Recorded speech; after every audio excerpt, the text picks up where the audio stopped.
Well, Teatro Vista and I chose the play, and we chose it for a number of reasons. One, just because of the story. Everything breaks down to a story. Is it a story that is interesting, compelling, and is it a story that we can connect with? Is it a story that speaks to our mission? And all of the answers were yes, yes, yes, yes, yes. We have made a commitment to do a classical work every 2 or 3 years, something that we haven't done. We've contributed to the canon of Latino theater because we have done an incredible number of world premieres, which we are happy to do, and it's part of our mission to promote Latino playwrights. But there's a canon outside of that as well that we've never tapped, and so it's time to do that. And to do with an all-Latino cast is something that we wanted to do to show the talents of our ensemble in works that normally, unfortunately, outside of other theaters, probably wouldn't be cast in. So that was one of our goals. And we chose Arthur Miller's A View from the Bridge because it is a family drama, which is something that we do and produce an awful lot of. And it's a dynamic story that we can all relate to and has a universal theme about not only immigration, but about honor and dignity, betrayal, and all those components in it. And we knew we had the actors to do it. The story, obviously, the story of Eddie Carbone and his destiny, his fate. And I do say fate because we know what's going to happen. We just don't know when it's going to happen. And there is nothing that Eddie, that Alfieri, that his family members can do. And in fact, what his family members do is contribute to his downfall. But with this one compelling story that is so exciting and relates to us, and we see the demise and his tragic flaw, what it leads to is what we think is going to be exciting.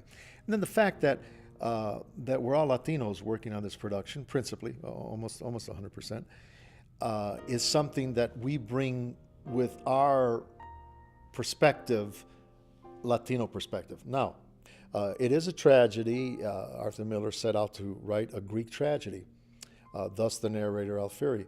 He set out to write a tragedy that was a single arc, the story of Eddie. And it has more than just Eddie. There are sub-stories as well. This is a Latino play because Romans are the first Latins, if you will.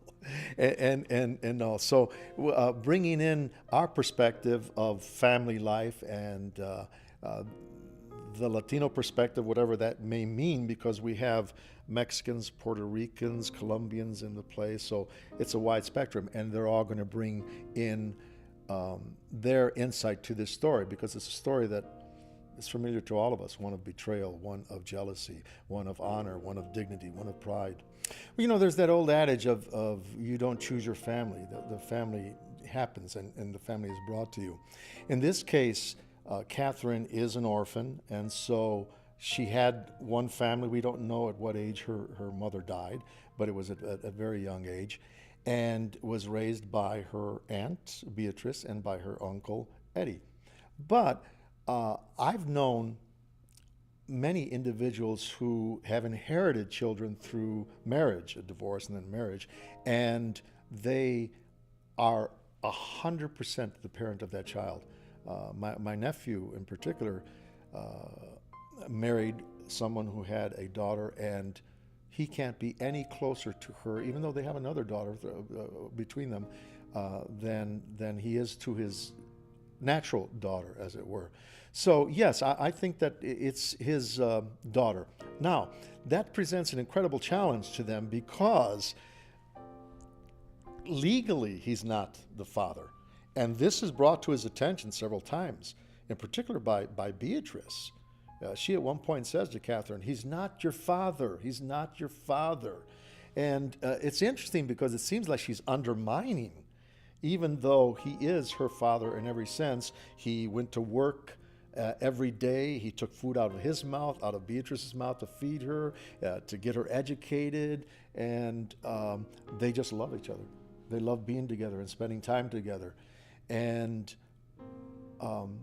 that's a definition of a father. So yes, I would say that Catherine is his daughter.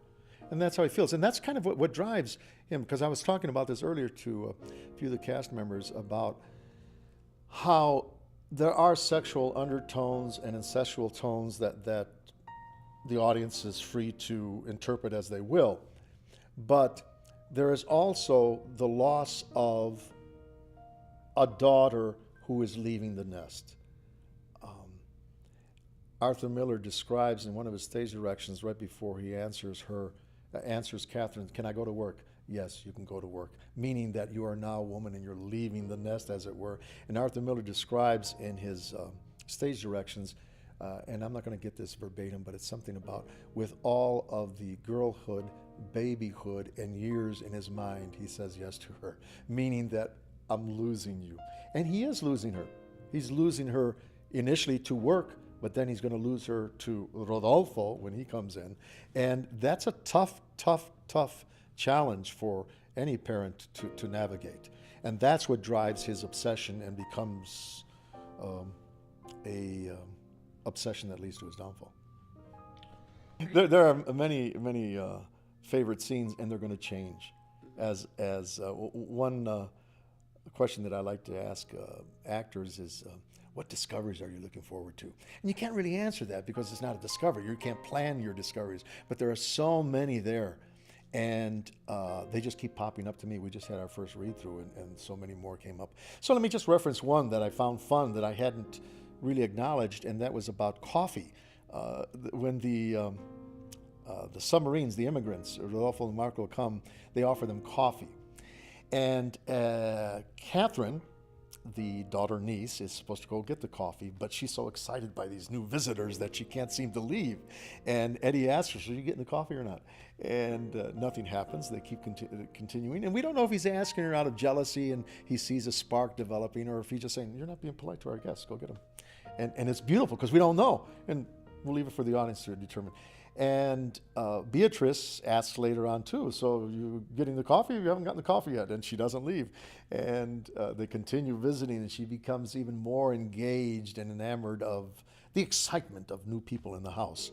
I don't think there's any necessarily chemistry that happens right away between Catherine and Rodolfo, but it's the excitement and the newness and people from the homeland.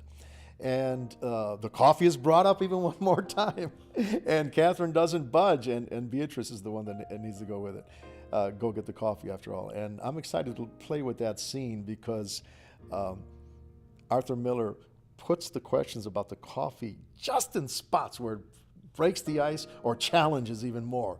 And then he has the nerve, I used this word earlier, to end the scene with Catherine asking Rodolfo if he likes sugar, meaning sugar in your coffee. And he says, "Sure, I like sugar." End of scene. And that's going to be a fun one to play with.